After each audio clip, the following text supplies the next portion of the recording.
The lights dim slowly, not with drama, but with restraint. It is a summer evening in Germany, 2025, and the festival air feels thick, suspended between warmth and coolness.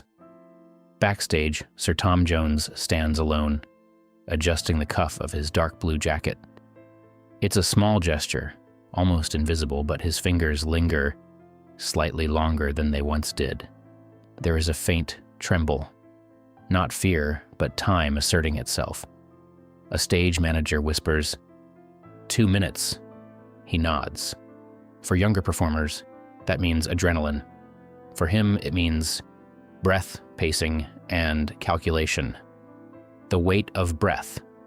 At 85, breath is no longer automatic. It is measured. Months earlier, he canceled a show due to an upper respiratory infection. It sounded minor in public statements, but at his age, lungs are currency. Every note he sings depends on them. As he approaches the stage entrance, the crowd begins chanting his name. Many of them were not alive when his biggest hits were released, yet they know every word. He pauses before stepping into the light, exhaling slowly. This is no longer about excitement. It is about control, endurance, and the discipline of staying present. The strange persistence of fame. There is something surreal about being 85 and still hearing thousands chant your name. Fame at that age is no longer about validation. It becomes something quieter, almost abstract. The applause is loud, but it fades quickly once the stage is gone. What remains is the contrast, the noise of the crowd versus the silence that follows. For him, that silence has been deeper since 2016. It is not just the absence of sound, but the absence of someone who once shared it. The stage gives energy, but it cannot replace what waits or doesn't wait at home. How hid that reshapes space. His wife of nearly 60 years passed away after a brief illness. Their relationship began in youth, long before fame complicated everything. After her death, the house they shared became unbearable. He sold it, not out of symbolism, but practicality. Empty spaces echo louder when they were once full. Returning to the UK was seen as a poetic decision, but perhaps it was simpler. He did not want to face daily routines alone in a place built for two. Grief does not always announce itself dramatically. Sometimes it lives quietly in kitchens, hallways, and unoccupied chairs. A voice that has changed, not faded. When the music begins, the audience erupts. He stands still for a moment before singing. His voice is still powerful, but it carries something new. Weight. He no longer chases notes. He places them carefully. Every phrase is deliberate. Every breath intentional. This is not decline. It is adaptation. The effort is visible in subtle ways. The tightening of his jaw, the pause before a sustained line. The audience feels it. Perfection is no longer the goal. What moves people now is the work behind the sound, the visible persistence of someone refusing to coast on memory, the quiet exit. After the performance, there is no grand finale. He leaves the stage with a small wave, not lingering for extended applause. Backstage, a towel and water wait.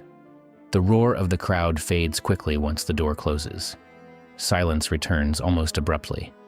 He sits, scrolling briefly through messages, logistics, schedules, reminders of the next show. At 85, there are no retirement speeches prepared, no formal farewell. Instead, there is routine. The cycle continues. Perform, rest, travel, repeat. It is not about prolonging fame, but maintaining structure in a life where stillness might feel heavier than motion. A life of contradictions. His life has never been simple. Fame brought chaos, especially during the height of his career. He openly acknowledged numerous affairs, never hiding from that part of his history. Yet through it all, he remained married to one woman. That contradiction defines much of his story. Public excess alongside private constancy. Now, in later years, those complexities feel sharper. Stories once dismissed as part of celebrity culture carry different weight. Age has a way of reframing everything, turning past actions into quieter, more persistent reflections.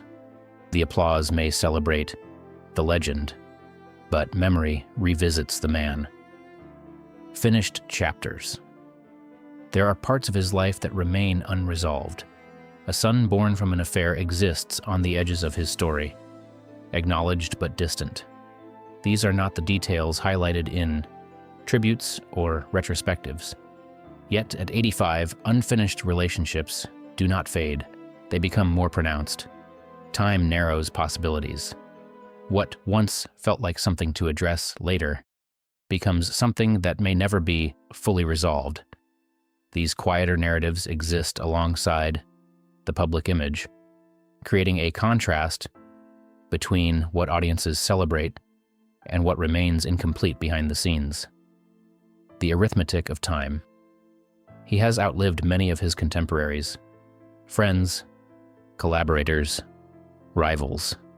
Time has shifted the landscape around him. The question is no longer whether he can perform. He clearly can. The deeper question is how long one continues when the original reasons have changed. The audience still comes, the voice still holds, but the personal anchors have shifted. Time is not dramatic. It is steady and patient. It reshapes priorities quietly. Continuing to perform becomes less about ambition and more about maintaining rhythm in a life where consistency itself has become fragile. The memory of a final goodbye. In a hospital room years earlier, he was not a performer, but a husband.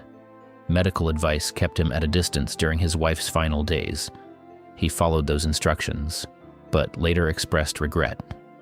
The absence of physical closeness in those final moments stayed with him. It is a small detail, but one that carries immense emotional weight.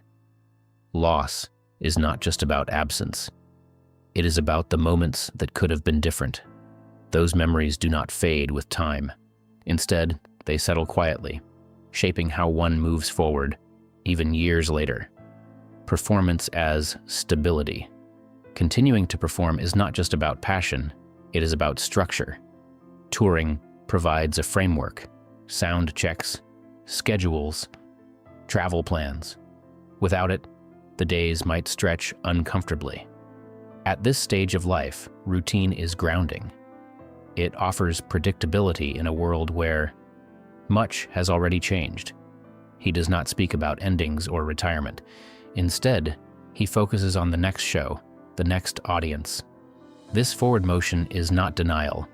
It is a way of maintaining balance. The stage becomes less about proving anything and more about preserving a sense of continuity. Between applause and silence, at night the world quiets. There are no lights, no crowds, no music, only steady breathing in a dark room. Between the echo of applause and the arrival of morning, there is a space that no audience sees.